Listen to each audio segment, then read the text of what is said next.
Seret AHY dan Andi Arief ke KPK. KPK menemukan adanya bukti permulaan yang cukup sehingga KPK meningkatkan status perkara ini ke tahap penyidikan. Jadi yang dirugikan bukan cuma Andi Arief, bukan cuma Partai Demokrat, tapi semua partai politik. Artinya citra partai politik, citra politisi semakin buruk di masyarakat. Yang jelas, yang saya tahu bahwa Saudara Andi Arief juga telah menyiapkan lawyernya, karena ini adalah urusan pribadi, personal. Apa yang terjadi kepada Andi Arief ini semakin mendistorsi. Sikap resmi kami malam itu untuk mencegah agar tidak terjadi.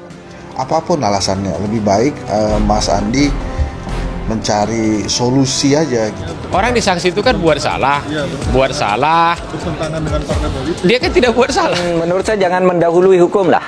Kalau urusan proses yang seperti ini.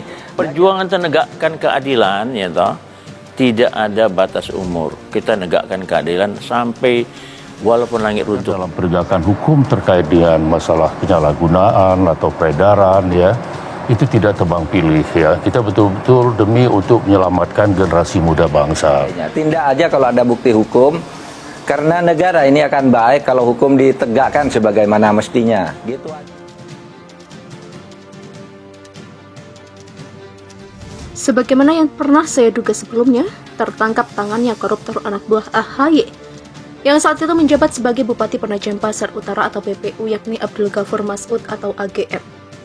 Rupanya cepat atau lambat akan membuka bunker persembunyian para koruptor yang lebih besar lainnya yang bergerak secara rahasia dan sistematis di tubuh Partai Demokrat pimpinan Agus Harimurti Yudhoyono atau AHY.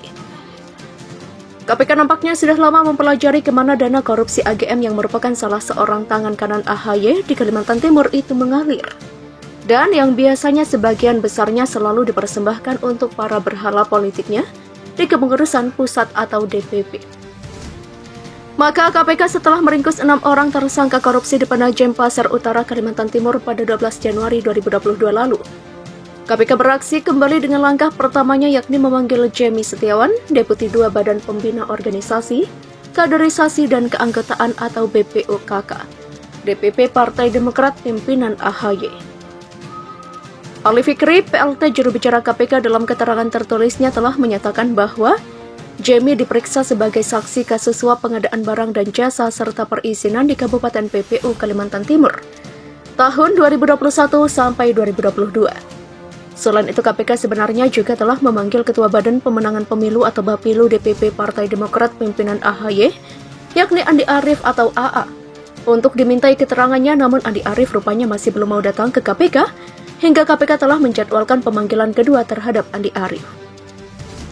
Sebagai rakyat, kita tentunya wajar dan patut bertanya-tanya serta menduga-duga bahwa mangkirnya Andi Arief dari pemanggilan KPK adalah karena ia masih sibuk untuk berusaha menghilangkan barang bukti, termasuk diantaranya sibuk mengatur strategi bagaimana kiranya AHY sebagai ketum Partai Demokrat dan SBY sebagai big boss-nya selamat dari pengintaian dan perburuan KPK dalam kasus korupsi yang dipimpin oleh koruptor AGM, anak buah AHY terdepan di PPU ini.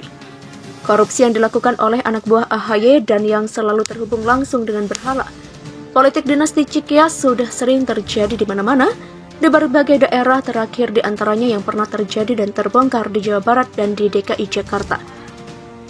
Menangkap dan menyeret AHY dan Andi Arief ke KPK untuk dimintai keterangan dan pertanggungjawabannya merupakan langkah cerdas dan pantas dilakukan oleh KPK sesegera mungkin.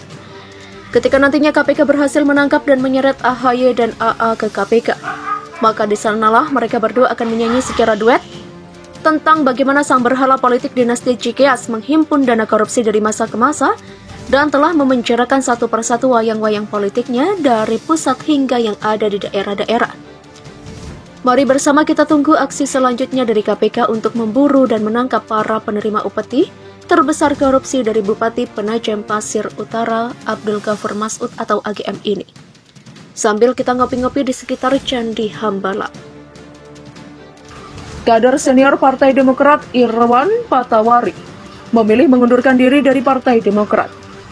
Keputusan mantan Sekretaris DPD Demokrat Sulsel itu setelah DPP memutuskan memilih Nikmatullah Rahim Boni untuk kembali memimpin Demokrat Sulsel. Irwan Patawari mengatakan saat ini Demokrat di bawah kepemimpinan Agus Harimurti Yudhoyono atau AHY bukan lagi partai yang mengedepankan nilai-nilai demokratis.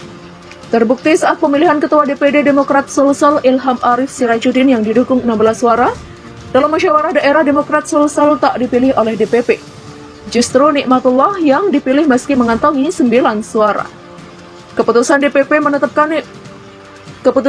menetapkan Nikmatullah sebagai Ketua DPD Demokrat Sulsel membuat saya mengundurkan diri Demokrat dan mencabut kartu keanggotaan saya. Demikian kata Irwan Patawari. Setelah mencabut statusnya dari Partai Demokrat, Irwan akan tetap melanjutkan perjalanan politiknya. Ia mengaku akan bergabung di salah satu partai yang mengedepankan nilai demokrasi. Saya coba melihat partai yang punya arahan, partai mana yang memberikan ruang demokrasi bagi politisi yang bergabung. Demikian ucapnya.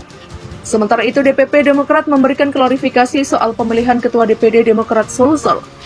Kepala BPUKK DPP Partai Demokrat Herman Hairon mengatakan semua calon yang diusulkan oleh partai pemilik suara di Musda merupakan kader terbaik Partai Demokrat di daerahnya masing-masing.